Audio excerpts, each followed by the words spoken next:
guys, welcome to World Cinema. This is your host Frank Da Vamp, and we have a very special video tonight, and it's kicking off a series of videos because we're looking at my personal Frank Da Vamp's top 10 favorite Stephen King adaptations. Now, before we start talking about all that, we gotta set some disclosures.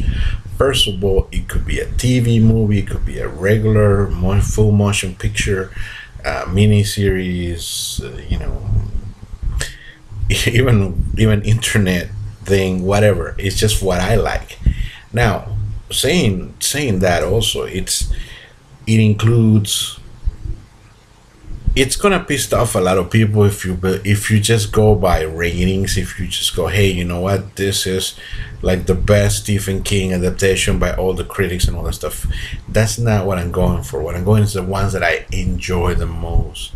There's a lot of movies that I like. There's in fact a lot of them that I couldn't fit in the top 10 list, and I'm gonna do a honorable mention, right before I get to number one. But we're gonna count down from 10 to 1, and right before we get to number one, I'm gonna honorable mention and explain why those movies didn't make the list.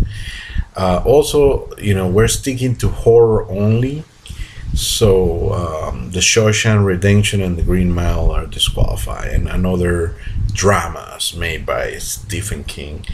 We're going for horror. This is some horror channel, so we're going for horror only. And the other thing is that, like I said, this is my list. Sorry if we disagree on some of the things, but this is just what I enjoy, what hit me the best.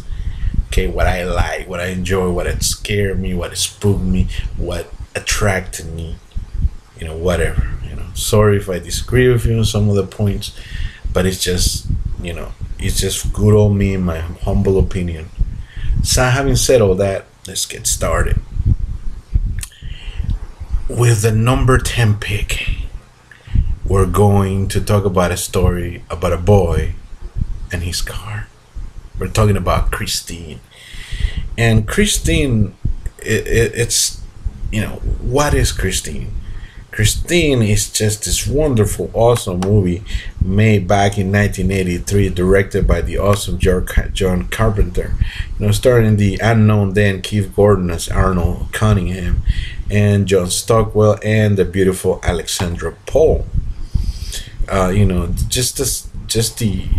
quick recap of the story. It's basically about this nerdy guy that gets bullied at school, and he's not the most popular guy, and he's kind of a loner, and he's got like one only friend, and they stumble across this vehicle, this restoration project, and Arnold just falls in love with the vehicle, immediately gets obsessed by it, and learns this weird background story that follows it, but doesn't care, and goes over and restores the car, the star of the movie called Christine. And basically, I think this line sums it up. Some cars were just born bad, and this is what Christine is. Well, how much I enjoyed this film, I mean, it's hard to even put into words, but the story is simple. It's basically, as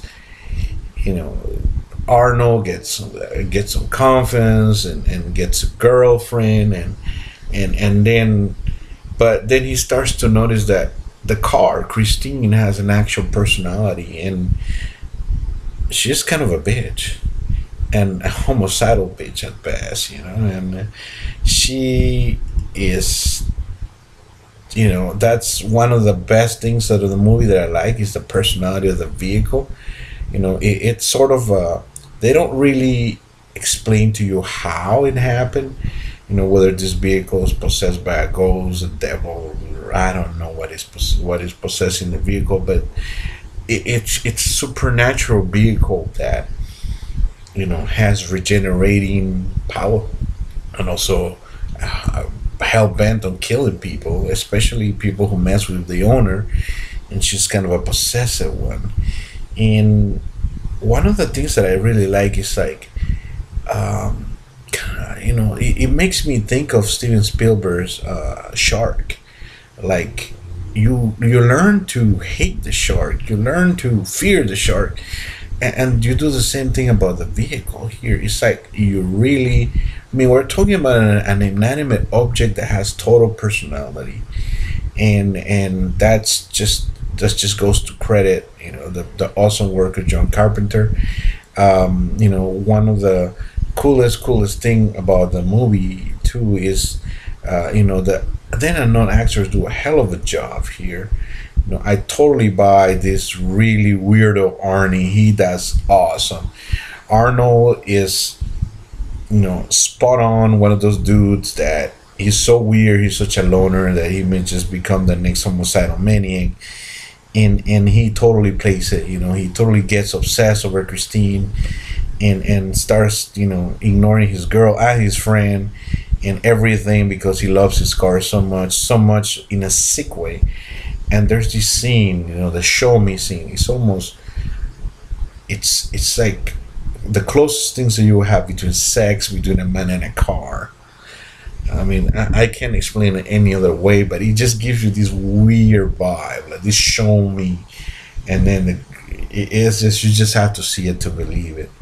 The soundtrack is superb. Love it. Love, from the get go, from the credits, you'll be jamming into Bad to the Bone, and from there it just gets even better and better. We Belong Together. There's so many great songs here. It gives you, and of course, if you're a fan of classic cars, the 1958 Plymouth Fury, it's a badass car. There's not that many left, and they're really expensive. I think I once looked one up, but I can't remember. But it was a lot of money, and it's worth it though. Shoot, I'll give my left nut for a restore, fully functioning Plymouth Fury. Shoot, man, it's to die for. So we have the great imagination of Stephen King. We have the awesome direction of John Carpenter. We have awesome acting, great practical special effects.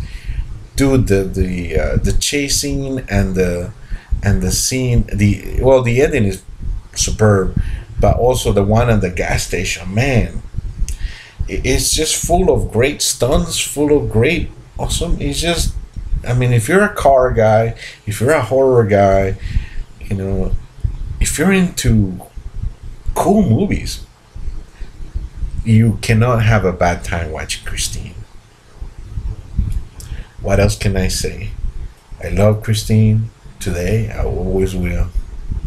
So stay tuned next time for the next, as we count down to the next film that I enjoy from Stephen King. So sweet dreams. Take care. Stay cool. See you next time. Bye.